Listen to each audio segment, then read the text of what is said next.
And that's how you put this beautiful ragu bolognese to good use, made with love, sofrito and black Angus trimmings. And now let's see how that fantastic lasagna is made. First up, we start with some butter. Butter makes everything better, and we need some lumps of butter here, about 400 grams. Because our focus today is how to make. True, the focus today is how to make a fail-proof and easy bechamel so that you can really enjoy a super lasagna, or pasticcio for that matter, which we will also make in another episode, by the way.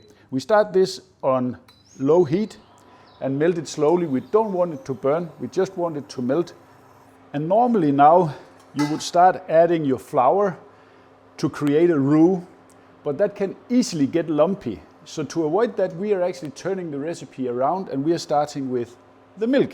So we're going to add 2.5 liters of milk. Almond milk? Almond milk, yes, we're using. And don't give us any hate out there, because almond milk gives a fantastic taste to your bechamel.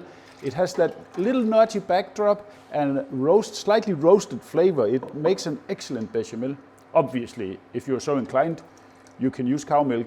That's your prerogative. There are no rules here. Now we just want to crank this up a little bit, and then we want to warm that up, not to a simmering point, but till it gets like lukewarm, and then we will continue.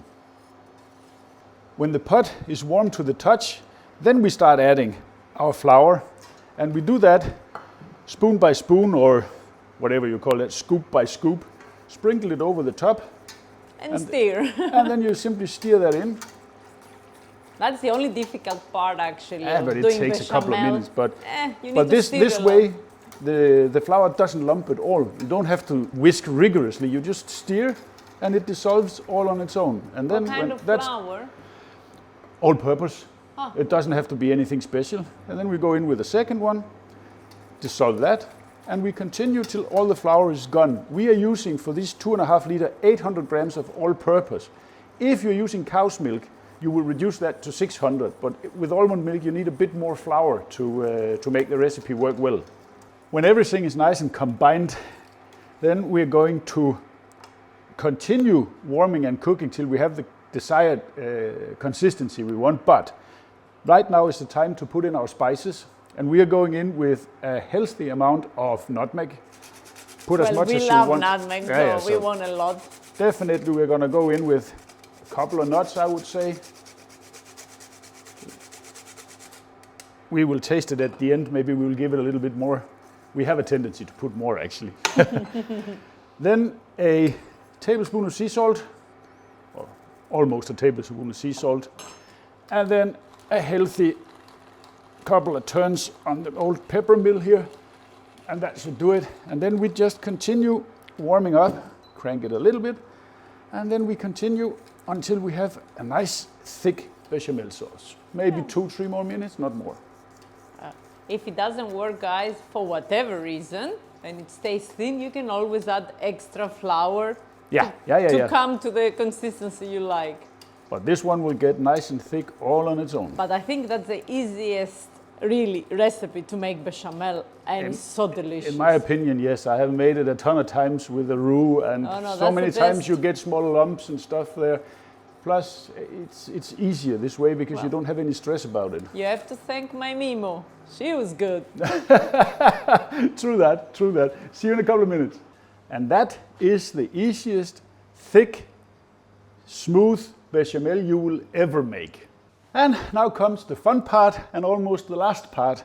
In a oven pot, we add a little bit of oil, not a lot, just so it doesn't stick to the bottom and the sides. Mostly for the sides, actually. Yeah, because the bottom will get meat sauce, but you just want a little bit here so nothing sticks, just a little bit. In the bottom, we start, remember our friend here, our beautiful ragu bolognese? We start with, let's say, and don't put too much here. You don't want thick layers, and you don't want like a, call it a steak sandwich of a lasagna. You want pasta with meat in between. So, thin, nice layer like this. That looks good. And then parmesan plate, egg noodle parmesan, or whatever you call them. This is with egg. And we cover it up. This is pretty easy. They actually fit quite nicely in this pot. Even if they overlap a little bit, it's not an issue. You break it a little bit, it doesn't matter, like this. And then we're gonna give it meat sauce on top of that, again a thin layer, and then we're gonna start with our cheese and our bechamel. But the bottom you want it protected with a little bit of meat sauce first there.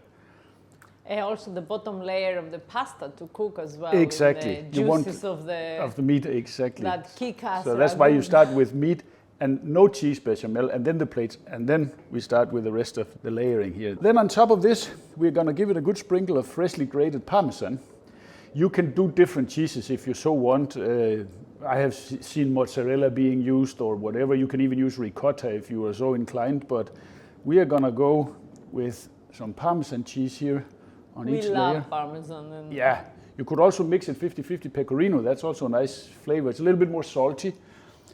And then we're gonna give it a couple of dollops of our beautiful bechamel.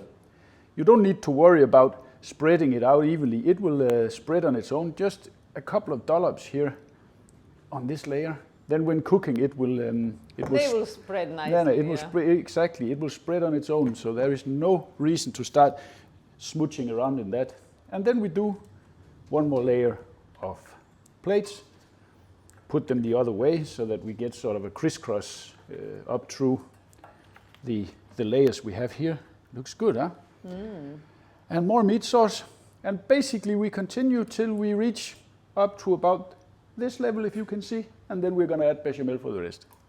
But we will show you when we get there.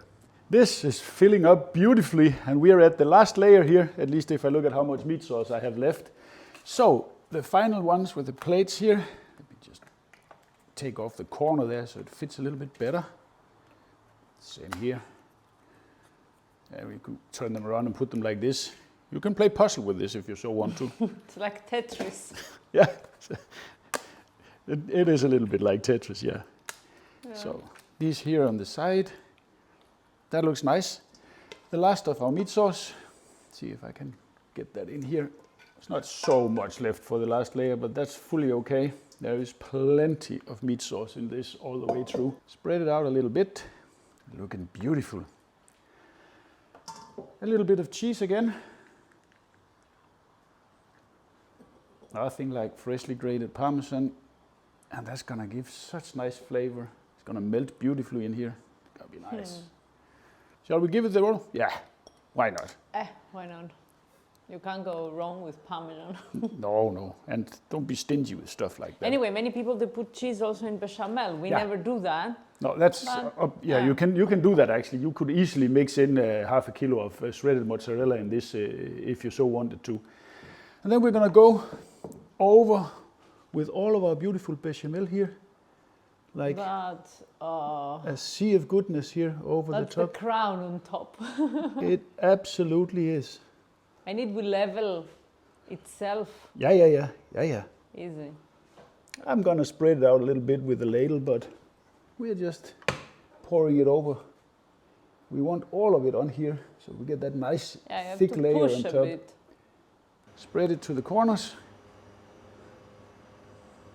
And now, what's left to do is to cover this up, and then we're gonna put it in the oven, middle rack, at 180 degrees for 30 to 40 minutes before we uncover it again, and then we brown up the top at the end. So see you in half an hour. It's actually almost an hour now. It's taken a little bit longer than we expected, but it's also a thick boy we've created here. But let's have a look. And now I think it's time to uncover. Look around the edges. Now we're starting to get some sauce seeping up here, and it's getting dry here on the sides. It's perfect. Now I want to put it back uncovered, and then we keep going till we have a nice brown top. I think that looks about ready. What do you say? That looks perfect. It looks really good, actually. Ooh, and look the color we got on that. I say we take it out of here. And now we're gonna let that rest until it cools down to good eating temperature, because if you cut into that now, it's gonna all over the place. Well, went through the torture of waiting till it cooled down a bit, but here it is and it looks magnificent. So now it's time to give it, bechamel, pasta plate, perfect ragu bolognese. This is a bite to die for, trust me.